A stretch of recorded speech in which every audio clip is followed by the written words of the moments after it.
Hi friends, पिछले lecture में हमने पढ़ा था एडजॉइंट ऑफ मैट्रिसेस और जैसे इनवर्स ऑफ मैट्रिसेस के बारे में, और उनके कुछ प्रॉपर्टीज भी देखे थे, बहुत सारे प्रॉपर्टीज भी देखे थे। ठीक, तो इस लेक्चर में हम लोग जो ऐसे कुछ एक दो और भी प्रॉपर्टीज देखेंगे और उसके बाद जो ऐसे कुछ हम लोग क्वेश्चन करेंगे जो प्रीवियस ईयर जो है जेईई मेंस में एडवांस में पूछे गए हैं। ठीक, तो चलिए स्टार्ट करते हैं कुछ प्रॉपर्टी से। एक दो कुछ प्रॉपर्टी और भी लिख लेते हैं। पहला है कि if A is non singular, आपको पता है, बताया भी थे कि यदि ए नॉन सिंगुलर होगा तभी उसका ए इनवर्स एग्जिस्ट करता है। नॉन सिंगुलर मतलब डिटरमिनेंट की वैल्यू 0 के बराबर नहीं होना चाहिए। If A is non singular matrix then A inverse is also non singular. ठीक है, ए अगर नॉन सिंगुलर रहेगा तभी उसका इनवर्स एग्जिस्ट करेगा, तो क्या होगा कि ए इनवर्स भी नॉन सिंगुलर होगा। ठीक है, ए इनवर्स का जब डिटरमिनेंट आप निकालिएगा तो 0 के बराबर नहीं आएगा। फिर सेकंड जो है, मान लो कि इफ ए इक्वल टू, मान लीजिए कि ए जो एक डायगोनल मैट्रिक्स है और उसके डायगोनल ऐसे हैं ए आई आई, है ना, मान लो A11 A22 इस तरह से, A33 इस तरह से। ठीक है, ऐसे लिख डॉट डॉट ANN। ठीक है, और साथ ही यहां पे लिखा हुआ है कि A not equal to 0 for all I. ठीक है, कह रहा है कि इफ ए इक्वल टू, मान लो एक डायगोनल मैट्रिक्स है ए, ठीक है, और क्या है कि AI नॉट इक्वल टू 0 होना चाहिए। देखिए, अगर डायगोनल मैट्रिक्स कोई भी रहेगा, ठीक है, और मान लीजिए अगर डायगोनल मैट्रिक्स ऐसे होगा इस तरह से, मान लो अगर ऑर्डर 3x3 है तो ये क्या हो गया, डायगोनल मैट्रिक्स हो गया। ठीक है, तो आपको बताएं थे कि जब डायगोनल मैट्रिक्स का डिटरमिनेंट वैल्यू निकालते हैं तो डिटरमिनेंट क्या आता है, प्रोडक्ट ऑफ डायगोनल एलिमेंट्स के बराबर आता है। यानी मान लीजिए कि अगर ये मैट्रिक्स ए है तो इनका जो डिटरमिनेंट होगा वो क्या आएगा, ABC आएगा। अब मान लो कि इनमें कोई भी अगर एक डायगोनल एलिमेंट 0 हो जाता है, मान लो ये 0 है, ये 0 है, कोई भी एक 0 हो जाता है, तो उस केस में डिटरमिनेंट क्या आता है, 0 आता है। और जब डिटरमिनेंट 0 आता है तो उसका तो इनवर्स ही एग्जिस्ट नहीं करता। इसीलिए यहां पे मैंने लिख दिया है कि AI नॉट इक्वल टू 0 है फॉर ऑल आई। ठीक है, then A inverse equal to क्या हो जाएगा, डायगोनल ऑफ A11 का इनवर्स हो जाएगा, A22 का इनवर्स हो जाएगा, उसके diagonal element dot dot dot dot ANN का भी इनवर्स हो जाएगा। इस तरह से कहने का मतलब है कि जैसे हमने मान लो अभी लिया था एक मैट्रिक्स, ये एक डायगोनल मैट्रिक्स है, बोलेंगे आपसे ना कि आप इसका डिटरमिनेंट बताओ, सॉरी इसका इनवर्स बताओ, तो इनवर्स क्या हो जाएगा कि इसके डायगोनल एलिमेंट का इनवर्स हो जाएगा। यानी ये 1/A हो जाएगा, 0 0, ये 0 रहेगा, 1/B 0 0 0, ये 1/C हो जाएगा। तो ये हो जाएगा आपका ए इनवर्स। याद रखिएगा, इजिली बन गया। ठीक है, हमको फैक्टर सब निकालने से बच गए। ठीक ना, डायरेक्टली इसका आंसर लिख सकते हैं अगर हमें प्रॉपर्टी याद रहेगा तो। ठीक है, बस ध्यान ये देना है कि कोई भी डायगोनल एलिमेंट 0 नहीं होना चाहिए, क्योंकि कोई भी अगर डायगोनल एलिमेंट 0 हो जाएगा तो फिर क्या होगा कि वो जो है से नॉन सिंगुलर नहीं रहेगा, वो सिंगुलर हो जाएगा, उसकी डिटरमिनेंट वैल्यू 0 आ जाएगी, तो फिर इनवर्स का तो बात ही नहीं होगा। ठीक है, चलिए एक चीज और देखते हैं प्रॉपर्टी।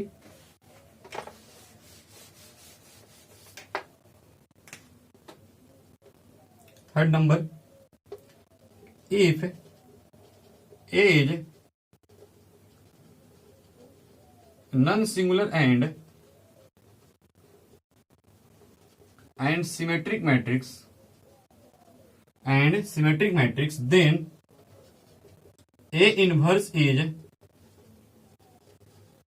Also symmetric. ठीक है, कह रहा है कि यदि ए मान लो एक मैट्रिक्स है, वो नॉन सिंगुलर है और सिमेट्रिक है, तो ए इनवर्स भी सिमेट्रिक होगा। ठीक है, देखिएगा ध्यान से इसको। चलिए चलते हैं नेक्स्ट की तरफ। हमारा एक जो नेक्स्ट प्रॉपर्टी है,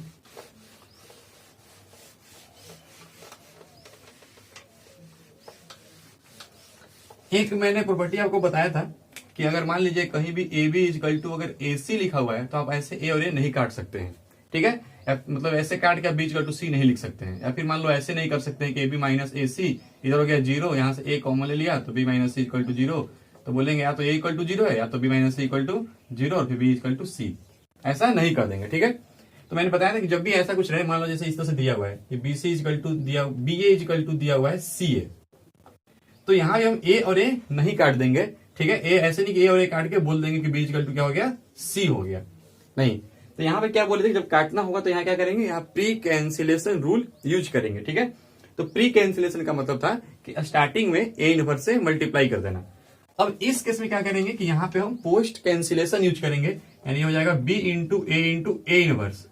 पोस्ट कैंसिलेशन मतलब बाद में, तो हो जाएगा CA और यहाँ भी आखिरी में A इनवर्स मल्टीप्लाई कर दिया, तो हो जाएगा B A into A inverse I और C A into A inverse I, B into identity matrix B हो जाएगा और A C हो जाएगा। तो ऐसे करेंगे, ठीक है। ध्यान रखिएगा इस चीज को, मैं पिछले लेक्चर में इसको बताया था कि जब हम लोग कैंसिलेशन करते हैं तो या तो प्री कैंसिलेशन या फिर पोस्ट कैंसिलेशन मेथड ही यूज करेंगे, ऐसे नहीं हम काट देंगे, ठीक है। ये मेथड गलत हो जाता है।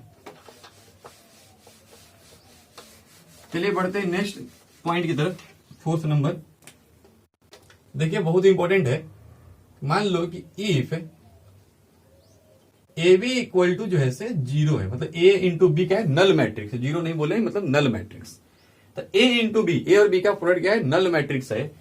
तो इसका मतलब ये नहीं है, इसका मतलब ये नहीं है कि या तो A इक्वल टू 0 होगा या तो फिर B इक्वल टू 0, मतलब नल मैट्रिक्स, ठीक है। देखिए यदि जैसे नंबर की बात करें, जैसे मान लो कोई नंबर लिखा हुआ है x into y equal to 0, इनका प्रोडक्ट, तो हम लोग यहाँ पे बोलते हैं कि या तो x इक्वल टू 0 होगा या तो y इक्वल टू 0 होगा या तो दोनों 0 होंगे। पर मैट्रिक्स के केस में ऐसा नहीं हो जाएगा। यदि दो मैट्रिक्स का प्रोडक्ट अगर नल मैट्रिक्स है तो यहाँ पे जो है जरूरी नहीं है कि ये दोनों 0 होंगे या फिर ये 0 है तो ये 0, ऐसा नहीं है, ठीक है। तो देखिए जैसे मान लीजिए बोल दे कि इसी में कि if A is non singular, अगर बोल रहे कि A क्या है, नॉन सिंगुलर है, तो अगर A नॉन सिंगुलर है तो उसका इनवर्स एग्जिस्ट करेगा, ठीक ना। अब मान लो कि इसी केस को लेकर चल रहे हैं कि इस केस में क्या है कि A क्या है, नॉन सिंगुलर। अब A नॉन सिंगुलर है तो आपको दिया हुआ है कि AB इक्वल टू क्या है, नल मैट्रिक्स। अब यहां पे प्री कैंसिलेशन रूल यूज कर लो, सही है। अब यहां पर देखिए तो A इनवर्स इंटू A क्या हो जाएगा, I, और यहां क्या हो जाएगा, null matrix. I into B क्या हो गया, B इक्वल टू 0। समझ रहे बात को। तो इसका मतलब क्या था कि यदि A नॉन सिंगुलर होगा और तब AB इक्वल टू जो है नल मैट्रिक्स है, तो इस केस में B जो है से जरूरी नल मैट्रिक्स होगा ही होगा, ठीक है। ध्यान रखिएगा कि if A is non singular and AB equal to null matrix then B equal to 0, यानी B क्या होगा, नल मैट्रिक्स हो जाएगा, ठीक है। ये चीज ध्यान रखिएगा, मैंने अभी यहां पे दिखाया। अगर इसी केस में मान लो इसी में अगर ऐसा होता लिखा कि if B is non singular, अगर मान लो B हो जाता है नॉन सिंगुलर, तो यदि B हो जाएगा आपका नॉन सिंगुलर तो इस केस में क्या हो जाएगा, देखिए तो आपको दिया हुआ है क्या कि AB इक्वल टू 0 है और B क्या है, नॉन सिंगुलर, तो इसका मतलब कि B का इनवर्स एग्जिस्ट करेगा। तो हम यहां पे अप्लाई कर दिए पोस्ट कैंसिलेशन मेथड। तो जब पोस्ट कैंसिलेशन यूज करेंगे तो क्या हो जाएगा कि B इंटू B का इनवर्स, ठीक है, A बन जाएगा, सॉरी I बन जाएगा और ये 0, यानी यहां से आप कह सकते हैं कि A इक्वल टू क्या हो गया, नल मैट्रिक्स। तो ध्यान रखिएगा कि यदि जो ऐसे AB इक्वल टू अगर 0 है तो इसका मतलब ये नहीं है कि या तो A नल मैट्रिक्स होगा या तो B नल मैट्रिक्स होगा। इसी केस में अगर मान लीजिए A नॉन सिंगुलर है और तब अगर AB इक्वल टू 0 है तो उस केस में B इक्वल टू 0 होगा, या फिर अगर मान लो B अगर नॉन सिंगुलर है और यदि तब आपको AB इक्वल टू 0 दिया हुआ है, if B is non singular and, यहां पर लिख लीजिएगा, and AB equal to 0 then B equal to 0, ठीक है। ये पॉइंट ध्यान रखिएगा, यहां मैंने दिखाया कैसे, sorry then A equal to 0, ठीक है, A इक्वल टू 0 इस केस में जाएगा, मैंने दिखाया कैसे, ठीक। अब एक चीज ध्यान से देखिए कि यदि AB इक्वल टू 0 है, यदि AB इक्वल टू 0 है तो वहां से दो केस मालूम चलेगा। हो सकता है कि एक बार B इक्वल टू 0 हो जाए, या हो सकता है कि एक बार A इक्वल टू 0 हो जाए, या ये भी हो सकता है एक चीज कि इन दोनों में से कोई एक, मान लो अगर B इक्वल टू ही 0 है तो इसका मतलब क्या है कि उस केस में A क्या रहेगा, नॉन सिंगुलर। अगर मान लो A इक्वल टू 0 है तो उस केस में क्या रहेगा, B इज नॉन सिंगुलर। तो इसका मतलब यह है कि यदि ए बी इक्वल टू 0 है तो या तो इन दोनों में से कोई एक नॉन सिंगुलर होगा, ठीक है, इन दोनों में से कोई भी एक नॉन सिंगुलर होगा। सही है, एक चीज तो हमें ये मालूम चल रहा है और दूसरी चीज ये मालूम चल रहा है कि बोथ आर सिंगुलर हो जाएगा। ठीक है, देखिए ध्यान से, मैं इसको मिटा दे रहा हूं। ठीक है,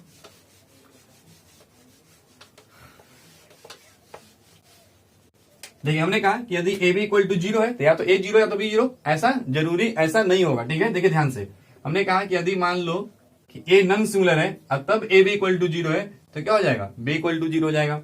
और यदि B equal to non singular है और इस केस में अगर ए बी इक्वल टू 0 तो क्या होगा, ए इक्वल टू 0 हो जाएगा। ठीक, तो यदि आपको कहीं भी यहां से हम कह सकते हैं कि if A B equal to 0 then either both are singular, दोनों के दोनों या तो सिंगुलर होंगे और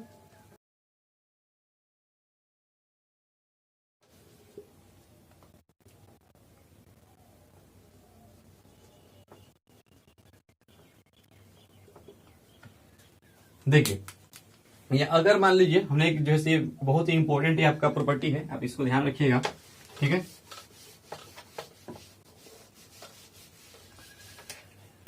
हमने कहा कि अगर ए बी इक्वल टू 0 है तो ऐसा जरूरी नहीं कि या तो ए 0 होगा या तो बी 0 होगा। ठीक ना, देखिए यदि मान लीजिए कि ए बी इक्वल टू 0 है तो हमने देखा कि या तो ए हो सकता है नॉन सिंगुलर या तो बी हो सकता है नॉन सिंगुलर।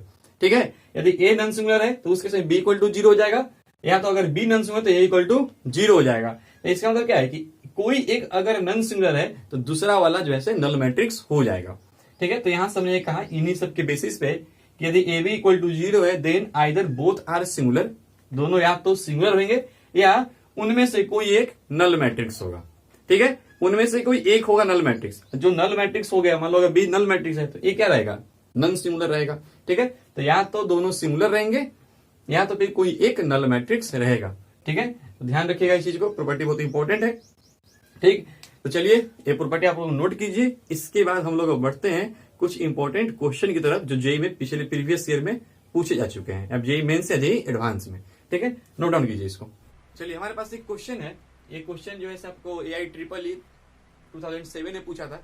पहले जेई मेंस नहीं होते थे, एआई ट्रिपल ई और आईआईटी एग्जाम होते थे।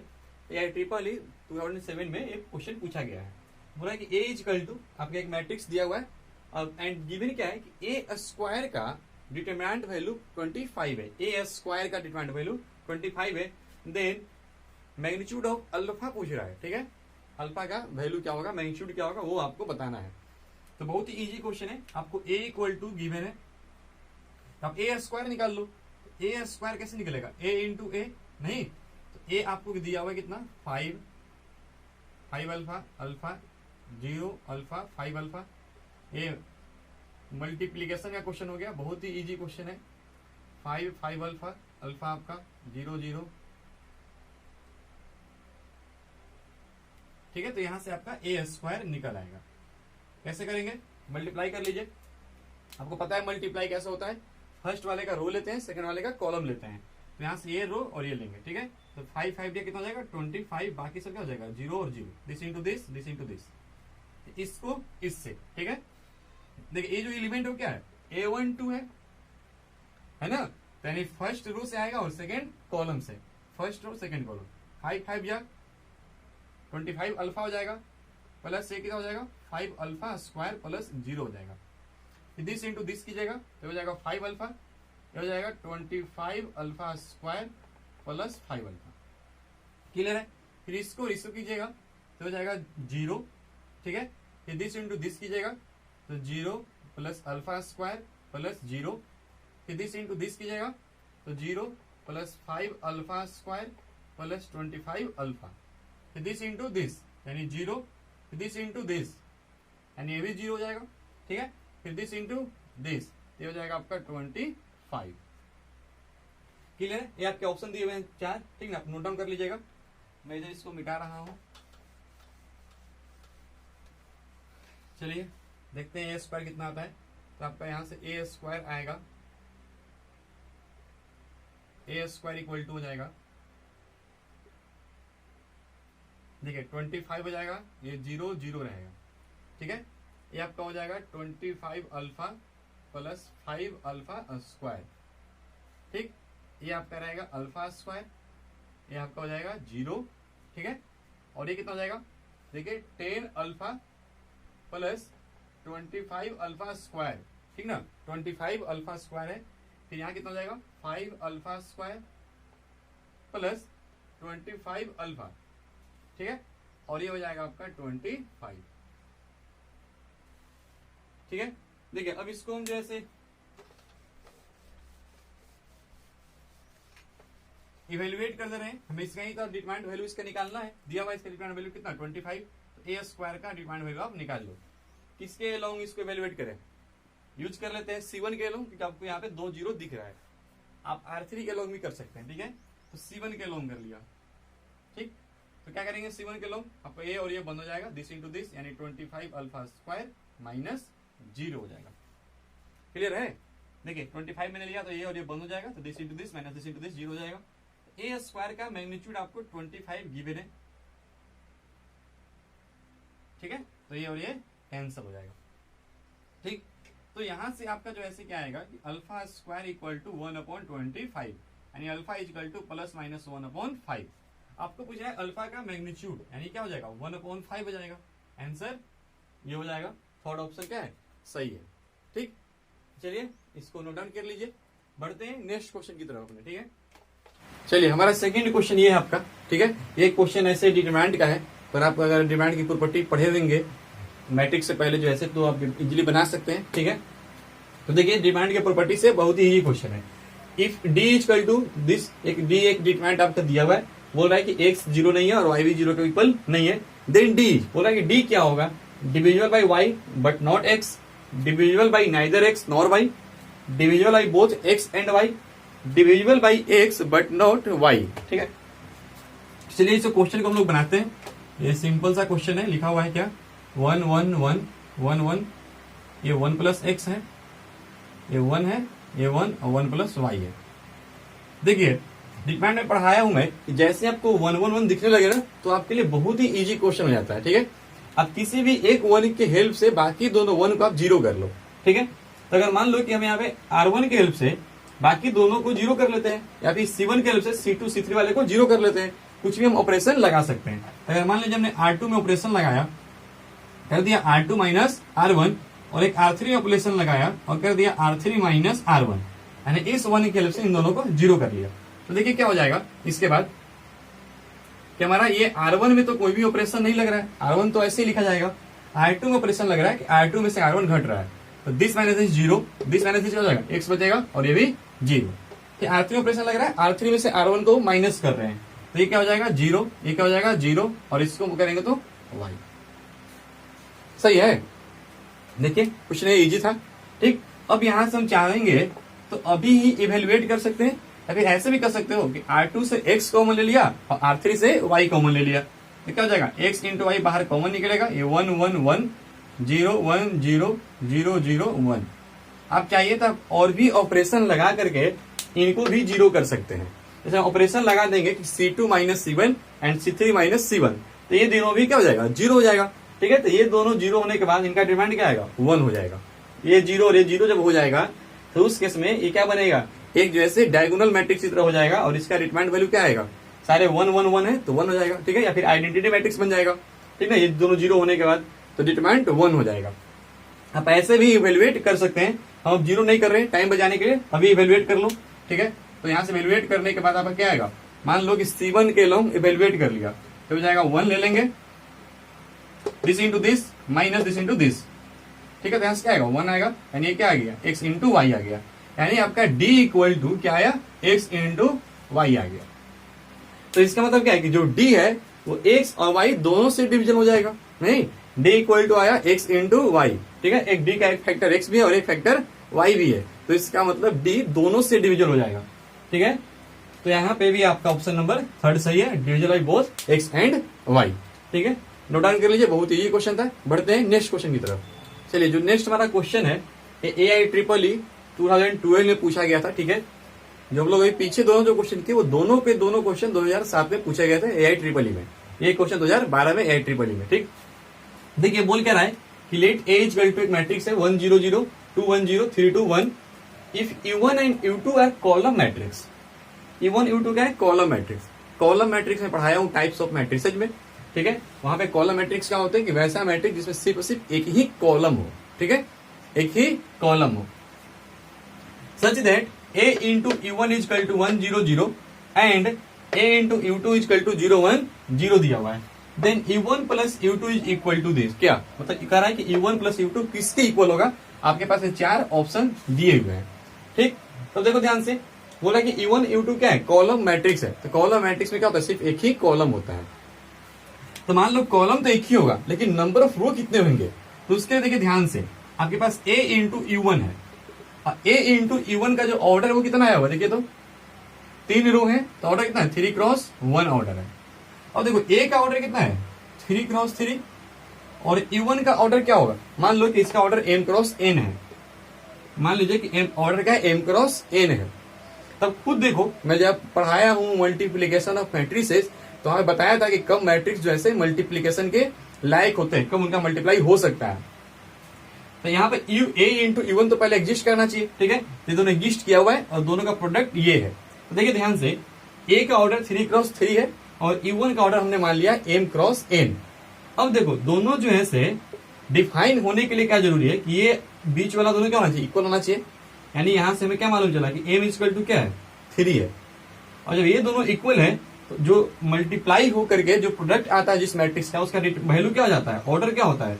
3 क्रॉस N होता है ना। मान लीजिए कि आपके पास A और B दो मैट्रिक्स है, मान लो इसका ऑर्डर M क्रॉस N है, इसका ऑर्डर P क्रॉस Q है। तो ए भी डिफाइन होने के लिए जरूरी है कि ये दोनों इक्वल होने चाहिए। और जब डिफाइन हो जाएगा तो उनका जो ऑर्डर होगा ना प्रोडक्ट का, वो क्या होता है? M क्रॉस Q होता है। तो वही चीज मैं यहां भी कह रहा हूं कि डिफाइन होने के लिए पहले तो M इक्वल टू क्या होना पड़ेगा? 3। उसके बाद इनका ऑर्डर क्या हो जाएगा? 3 क्रॉस N। और यहाँ पे ऑर्डर क्या दिया हुआ है? 3 cross 1 and N equal to क्या है? 1 है। तो इसका मतलब कि जो U का जो ऑर्डर होगा वो क्या हो जाएगा? U1 का 3 क्रॉस 1 हो जाएगा। उसी तरह से U2 का भी ऑर्डर क्या हो जाएगा? 3 क्रॉस 1 हो जाएगा, ठीक। चलिए तब देखते हैं, मान लेते हैं कि लेट, मान लो कि लेट U1 इक्वल टू ऐसे लिखा हुआ है X1 Y1 Z1 एंड मान लो कि U2 इक्वल टू एक मैट्रिक्स है जो मैं मान लेता हूं कि लिखा हुआ है X2 Y2 Z2, ठीक है। अब देखिए हमें A इंटू U1 करना है, तो A इंटू U1, ठीक है। तो A कितना लिखा हुआ है? A है आपका 1 0 0 2 1 0 3 2 1 और U1 कितना है आपका? U1 है आपका X1 Y1 Z1 और इन दोनों का जो प्रोडक्ट है वो आपका प्रोडक्ट है क्या? तो 1 0 0, ठीक है। तो चलिए अब इनको मल्टीप्लाई कर लेते हैं, यहाँ पे देखते हैं क्या आता है मल्टीप्लाई करके, ठीक है। तो ये हो जाएगा, इससे मल्टीप्लाई हुआ तो ये हो जाएगा X1 दिस इंटू दिस, तो ये हो जाएगा 2X1 प्लस Y1 और दिस इंटू दिस यानी 3X1 plus 2Y1 plus Z1 equal to कितना है? 1 0 0। यानी आप एक पढ़े हैं इक्वालिटी ऑफ मैट्रिक्स एक टॉपिक, उसमें क्या है कि दो मैट्रिक्स तभी इक्वल होगा जब उनका ऑर्डर सेम होगा और करस्पॉन्डिंग एलिमेंट्स इक्वल होंगे। तो इनका ऑर्डर तो सेम है, तब देखते हैं करस्पॉन्डिंग एलिमेंट भी इक्वल होना चाहिए। जब दोनों इक्वल है तो इसका मतलब यहां से मिलेगा क्या? X1 equal to 1, X1 equal to 1। देखिए इसका भी ऑर्डर 3 क्रॉस 1, इसका ऑर्डर 3 क्रॉस 1, ऑर्डर सेम है, दोनों इक्वल है, तो इसका मतलब करस्पॉन्डिंग एलिमेंट्स भी इक्वल होगा। तो यहां से X1 इक्वल टू 1। दूसरी बात कि 2X1 plus Y1 equal to क्या होगा? 0। तो X1 की वैल्यू कितनी है? 1 है, यहाँ पे 1 रखिएगा तो Y1 इक्वल टू क्या आएगा? -2 आ जाएगा। और यहीं से एक और आपको इक्वेशन मिलेगा 3X1 plus 2Y1 plus Z1 equal to 0। तो यहाँ पे X1 की वैल्यू रखिएगा तो हो जाएगा 3, Y1 की वैल्यू रखिएगा तो हो जाएगा -4, Y1 क्या है? -2 तो हो जाएगा -4 प्लस Z1 इक्वल टू 0। यानी यहाँ से Z1 इक्वल टू 1 मिल जाएगा आपको, ठीक है। देखिए है ना, Z1 इक्वल टू 1 मिल जाएगा। तो आपको U1 मिल गया। U1 क्या मिला? मैं यहाँ पे लिख दे रहा हूं, हमने U1 फाइंड कर लिया और U1 क्या है? तो 1 है, ये -2 है और ये क्या है? 1 है। तो U1 मिल गया। सेम टू सेम इसी तरह से हम U2 फाइंड करेंगे, ठीक है। तो चलिए देखिए अब a इंटू U2, ए कितना है आपका, ए आपका 1 0 0 2 1 0 3 2 1, ठीक है। और अगर U2 की बात कीजिएगा तो U2 क्या है आपका, सॉरी U2 तो मैंने माना हुआ है X2 Y2 Z2, और इन दोनों का जो प्रोडक्ट है वो है 0 1 0।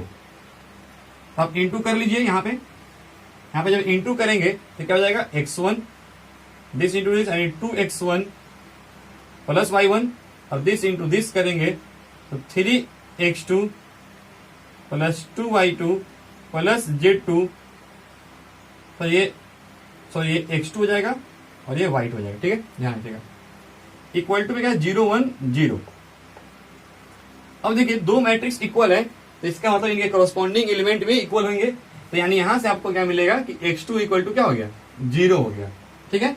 उसके बाद ये वाला इक्वेशन आपको एक और मिलेगा कि 2x2 plus y2 equal to 1, यानी यहां से आपको y2 इक्वल टू क्या मिल जाएगा, 1 मिल जाएगा। फिर आपके पास एक और इक्वेशन है 3x2 plus 2y2 plus z2 equal to 0, तो यहां से ये वैल्यू रखिएगा, x2 का तो 0 हो जाएगा, ये 2 हो जाएगा, यानी आपको z2 इक्वल टू क्या मिलेगा, -2 मिल जाएगा, ठीक है। x2 तो 0 है तो 0 हो जाएगा, y2 वैल्यू कितनी 1 है तो 2 हो जाएगा, यानी z2 इक्वल टू -2 मिल गया, यानी आपको यहाँ पे u2 मिला क्या, 0 1 और ये -2 मिल गया, ठीक है। अब आपसे क्वेश्चन में फाइनली जो पूछ रहा है वो पूछ रहा है u1 प्लस u2, तो आप दोनों को ऐड कर लीजिए, तो दोनों को ऐड कीजिएगा तो आपको जो ऐसे एडिशन पता होगा मैट्रिक्स का क्या होता है, करस्पॉन्डिंग एलिमेंट्स जुड़ जाते हैं, तो क्या हो जाएगा 1 प्लस 0 1 -2 और ये क्या हो जाएगा -1 और 1 -2 यानी -1, ठीक है। देखिए है कहीं ऑप्शन, ये ऑप्शन नंबर 4, ठीक है, 1 -1 -1, ये आपका आंसर हो गया, ठीक। तो बहुत इजी क्वेश्चन था, ठीक है, नोट डाउन कीजिए। बढ़ते हैं नेक्स्ट क्वेश्चन की तरफ। देखिए हमारा जो नेक्स्ट क्वेश्चन है ये भी क्वेश्चन AI 2013 में 4 मार्क्स में पूछे गए थे, 4 मार्क्स में कह रहा है कि if P equal to 1 alpha 3 1 3 3 2 4 4 is the adjoint of a 3 cross 3 matrix A, यानी जो P दिया हुआ है ना, जो P मैट्रिक्स है क्या एडजॉइंट है, किसका एडजॉइंट है, तो मैट्रिक्स A का, ऑर्डर क्या मैट्रिक्स है 3 cross 3, and determinant of A equal to 4, A का जो डिटरमिनेंट हो क्या है 4 है, then alpha is equal to, बोल रहा है अल्फा किसके बराबर होगा। देखिए एक मैट्रिक्स है, इस मैट्रिक्स का आपको डिटरमिनेंट वैल्यू 4 गिवन है और इस मैट्रिक्स का एडजॉइंट गिवन है, ठीक है। देखिए एडजॉइंट और डिटरमिनेंट में एक रिलेशन होता है, हम लोग फॉर्मूला पढ़े थे कि डिटरमिनेंट ऑफ एडजॉइंट ए क्या होता है कि डिटरमिनेंट वैल्यू ऑफ ए का पावर n-1 होता है, ठीक है। कोई मैट्रिक्स ए है उसके एडजॉइंट का जो डिटरमिनेंट वैल्यू आता है वो डिटरमिनेंट ऑफ ए का पावर n-1 होता है, n क्या होता है वहां पे, ऑर्डर होता है। तो यहाँ पे देखिए आपको एडजॉइंट ए गिवन है, एडजॉइंट ए क्या है, P है, P क्या है, एडजॉइंट ऑफ ए है, तो आप जैसे एडजॉइंट ऑफ ए का डिटरमिनेंट वैल्यू निकाल लीजिए, आपको डिटरमिनेंट ऑफ ए गिवन है 4, ठीक है, पावर क्या जाएगा n-1, n क्या होता है ऑर्डर, ऑर्डर कितना 3 क्रॉस 3, तो यहाँ पर 3 - 1 यानी 2 हो जाएगा, सिंपल सा है। चलिए इसका हम डिटरमिनेंट वैल्यू निकाल लेते हैं। तो देखिए एडजॉइंट ऑफ ए का डिटरमिनेंट क्या आएगा, हो जाएगा 1 × 12 - 12 माइनस अल्फा इंटू 4 - 6 R1 के लॉन्ग एक्सपेंड कर रहे हैं प्लस 3 × 4 - 6, सही है, क्लियर है। इक्वल टू क्या हो जाएगा कि डिटरमिनेंट ऑफ ए कितना है 4 और उसका पावर कितना हो जाएगा 2, 3 - 1 कितना हो जाएगा 2 हो जाएगा, तो ये तो आपका 16 हो जाएगा। इधर देखिए ये तो हो जाएगा आपका 0, ठीक है, और यहाँ क्या हो जाएगा -2 यानी हो जाएगा 4, और यहाँ कितना हो जाएगा 4 - 6 यानी -2, ठीक है, तो ये हो जाएगा -6 यानी 4 - 6, सॉरी ये अल्फा है ना, देखिए ये अल्फा है, सॉरी ये 2 नहीं है, सॉरी। अब देखिए यहाँ पे क्या होगा 4 - 6 यानी -2 हो जाएगा 2 अल्फा, ठीक, और यहाँ से क्या होगा -6 इजकल टू 16 यानी 2 अल्फा इजकल टू 12 यानी alpha equal to 11। Easy question था, ऑप्शन नंबर 2 सही है। तो बस क्या आपको फॉर्मूला बस याद रखना था कि एडजॉइंट ए का डिटरमिनेंट वैल्यू डिटरमिनेंट ऑफ ए का पावर n-1 के इक्वल होता है, n क्या होता है ऑर्डर होता है, ठीक है। तो आपको एडजॉइंट ऑफ ए गिवन था, हमने इसका डिटरमिनेंट वैल्यू निकाल लिया, यहाँ पे ए का डिटरमिनेंट गिवन था यूज कर लिया, इजी क्वेश्चन था, नोट डाउन कीजिए। बढ़ते हैं नेक्स्ट क्वेश्चन की तरफ, ठीक है। चलिए हमारा जो नेक्स्ट क्वेश्चन है, ये क्वेश्चन जेईई मेंस 2015 में पूछा गया था 4 मार्क्स में, ठीक है। कह रहा है कि if A equal to 1 2 2 2 1 minus 2 A two B, ठीक है, ए है और ए बी है, कि जब matrix satisfying the equation A into A का transpose equal to 9 into I, I क्या है, आइडेंटिटी मैट्रिक्स, इसका ऑर्डर है 3x3, then ordered pair of A comma B, कह रहा है कि ए कॉमा बी वैल्यू क्या होगा, मतलब ए और बी की वैल्यू हमसे पूछ रहा है, ठीक है ना। चलिए अब बोल कह रहा है कि एक मैट्रिक्स और एक इक्वेशन को सेटिस्फाई कर रहा है, तो इजी है, बोल रहा है कि ए इंटू ए का ट्रांसपोज इक्वल टू 9i है। तो आपके पास ए गिवन है, ए क्या है, ए है 1 2 2 2 1 माइनस 2 ए 2 और ए बी है। ए का ट्रांसपोज, ट्रांसपोज क्या होता है, रो को कॉलम में चेंज कर दो, 2 1 माइनस 2 हो जाएगा, ए 2 बी हो जाएगा, इक्वल टू बोला है कि 9 इंटू आई, आई क्या है, आइडेंटिटी मैट्रिक्स, 0 0 1 हो जाएगा, ठीक है। चलिए अब इसको जो है आप मल्टीप्लाई कर लीजिए, मल्टीप्लाई कीजिएगा, ठीक है। तो पहले तो रो और ये कॉलम, तो 1 इंटू 1 1, 2 इंटू 2 4, 2 इंटू 2 4 हो जाएगा, फिर दिस इंटू दिस यानी 2 प्लस 2 माइनस 4, ये हो जाएगा आपका a plus 4 plus 2b, clear है। चलिए इसके बाद इसको इसे करेंगे तो 2 प्लस 2 माइनस 4 हो जाएगा, ठीक है, ये हो जाएगा 4 प्लस 1, ठीक है, प्लस 4, ठीक, फिर इसको इसे करेंगे तो ये आपका हो जाएगा 2a plus 2 minus 2b, clear है। फिर इसको इससे तो ये हो जाएगा a प्लस 4 प्लस 2b, ठीक है, फिर इसको इससे करेंगे तो ये आपका हो जाएगा 2a प्लस 2 माइनस 2b, फिर इसको इससे करेंगे, ठीक, a इंटू ए क्या हो जाएगा a स्क्वायर, ठीक है, प्लस ए 4 और plus b square equal to क्या है, इधर इधर 9 मल्टीप्लाई हो जाएगा, तो 9 सारे एलिमेंट में मल्टीप्लाई होगा, 0 0 9 हो जाएगा आपका, ठीक है, ये हो जाएगा। मैं थोड़ा क्वेश्चन को मैं मिटा रहा हूं, आप लिख लीजिएगा, ठीक।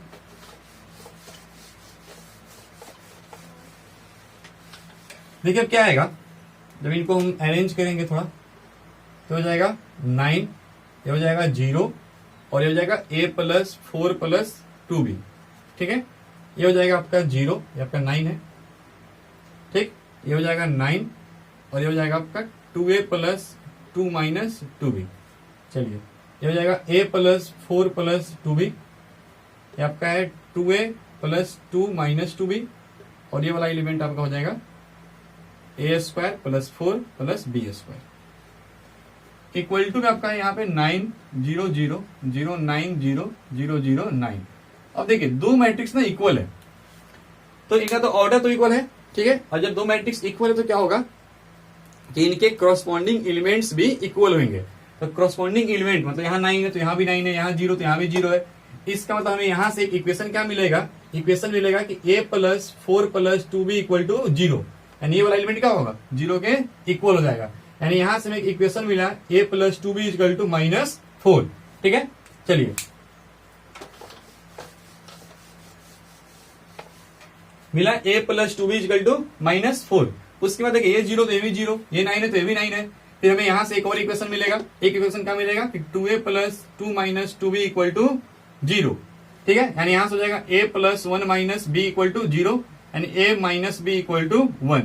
ये मान लो इक्वेशन नंबर 2 हो गया, इक्वेशन नंबर 1 हो गया।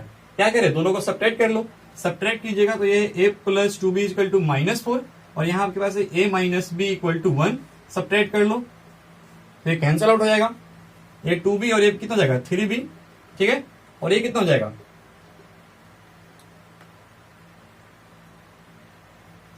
देखिए सॉरी ये +1 नहीं बल्कि इधर जाएगा, हो जाएगा -1 यहाँ हो जाएगा, ठीक है, ध्यान दीजिएगा, ये -1 यहाँ क्या हो जाएगा 4 प्लस हो जाएगा, देखिए -4 है +1 है क्या हो जाएगा -3, यानी यहाँ से b इक्वल टू क्या है आपका -1 आ गया। जब b इक्वल टू -1 तब किसी भी वैल्यू डाल दो, अगर यहाँ मान लो b की वैल्यू अगर -1 है, ठीक है, तो यहाँ से a की वैल्यू निकाल लीजिएगा, ठीक है, तो a इक्वल टू क्या हो जाएगा -2 हो जाएगा, क्लियर है। जैसे यहाँ पर b की वैल्यू आप रखिएगा तो a माइनस b की वैल्यू कितनी है -1 तो हो जाएगा +1 इक्वल टू -1 यानी इक्वल टू -2 हो जाएगा, ठीक है, क्लियर है। तो यहाँ पे हमारा जो ऑर्डर्ड पेयर बनेगा a कॉमा b वो क्या बनेगा -2 -1 बनेगा। देखिए तो कहीं है, यहाँ पे है हमारा 4 नंबर ऑप्शन, ठीक है। तो ये भी क्वेश्चन इजी था, जेईई मेंस में पूछा था 2015 में। ठीक, नोट डाउन कर लीजिए।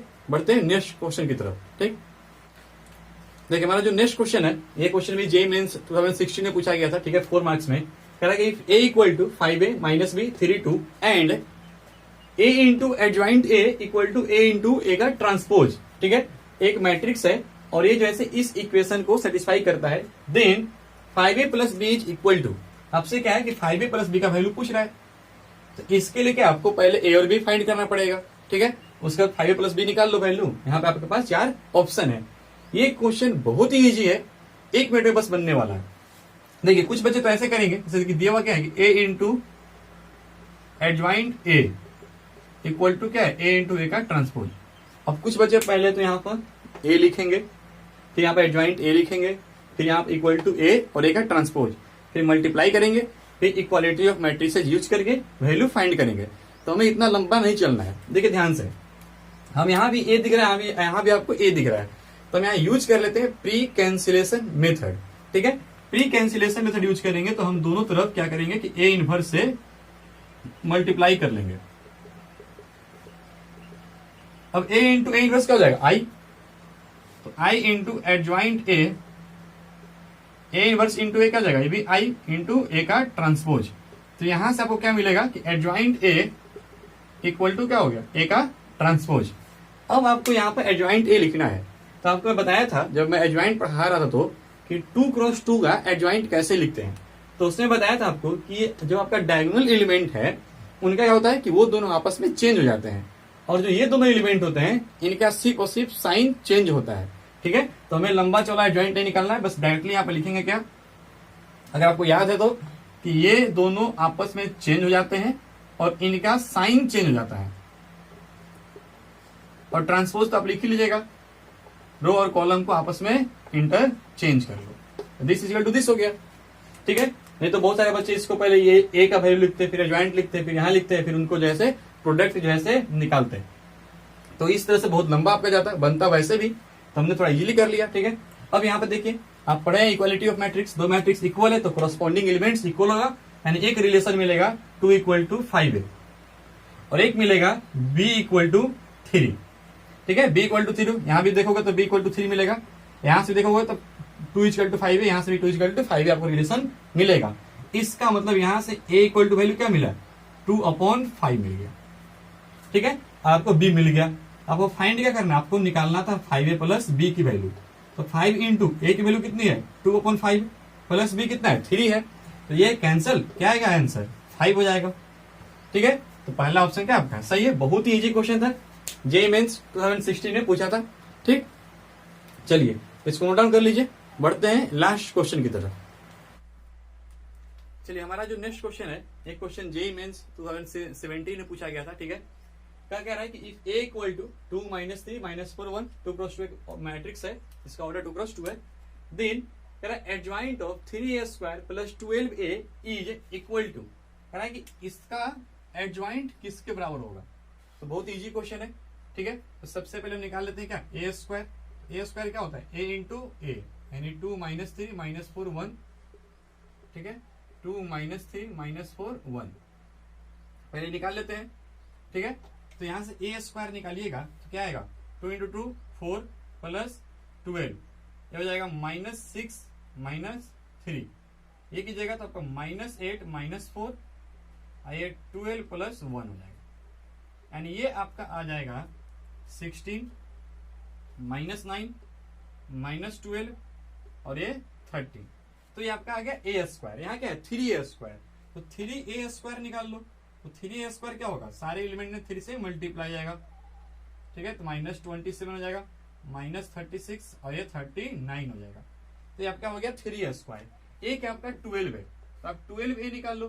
तो 12a निकालेगा तो क्या होगा कि a के हर एक एलिमेंट में 12 मल्टीप्लाई हो जाएगा, तो हो जाएगा 24 36 48 और ये 12 हो जाएगा। ठीक है, अब आपसे क्या बोल रहा है कि 3a स्क्वायर प्लस 12a का एडजॉइंट बताओ। ठीक है, तो चलिए इसको मैं मिटाता हूं यहाँ पे। 3a स्क्वायर प्लस 12a, तो पहले तो निकाल लो 3a स्क्वायर प्लस 12a कितना होगा। तो इसका मतलब क्या है कि 3a² कितना आपका 48 है, 27 माइनस 36 39 प्लस 12a कितना है 24 माइनस 48 माइनस 36, ये आपका 12। ठीक है, अब यहाँ पे दोनों को ऐड कर लो। ठीक है, एडिशन कैसे होगा, तो क्या होता है कि एडिशन के लिए सबसे पहली बात कि ऑर्डर सेम होना चाहिए। उसके बाद अगर ऑर्डर सेम है तो एडिशन हो सकता है। कैसे होगा, तो क्रॉसपॉन्डिंग एलिमेंट्स आपस में जुड़ जाते हैं। तो क्या हो जाएगा 72, ये हो जाएगा माइनस 63, ठीक, और ये आपका हो जाएगा माइनस 84 और ये 51 हो जाएगा। सही है, तो ये आपका ये आ गया। अब आपको इसी का एडजॉइंट बोल रहा है, तो देखिए ध्यान से। अब इसका एडजॉइंट पूछ रहा है आपसे, बोल रहा है कि adjoint of 3a² plus 12a बताओ। तो क्या बोले कि जब 2x2 कोई भी मैट्रिक्स है, एडजॉइंट निकालना है, तो ये दोनों आपस में क्या होते हैं, चेंज हो जाते हैं। तो यहां हो जाएगा 51, यहां हो जाएगा 72 हो जाएगा, और इन दोनों का साइन चेंज हो जाता है। हो गया, बस यही निकालना था। देखो कोई मैच कर रहा है, सेकंड नंबर, ठीक। तो इस तरह से ये बनता, ठीक है। और भी जैसे अपने पास से आप क्वेश्चन बनाते रहिए, जो भी आपके पास क्वेश्चन है, जो भी आपके पास बुक है, ठीक है। अगर कुछ नहीं बनता है तो आप जैसे कमेंट कीजिए, या जैसे भी हो आप जैसे क्वेश्चन पूछिए जो ऐसे, ठीक, और बनाते रहिए क्वेश्चन और भी, ठीक है। मिलते हैं नेक्स्ट लेक्चर में कुछ थ्योरी के साथ में, ठीक है। चलिए, थैंक यू।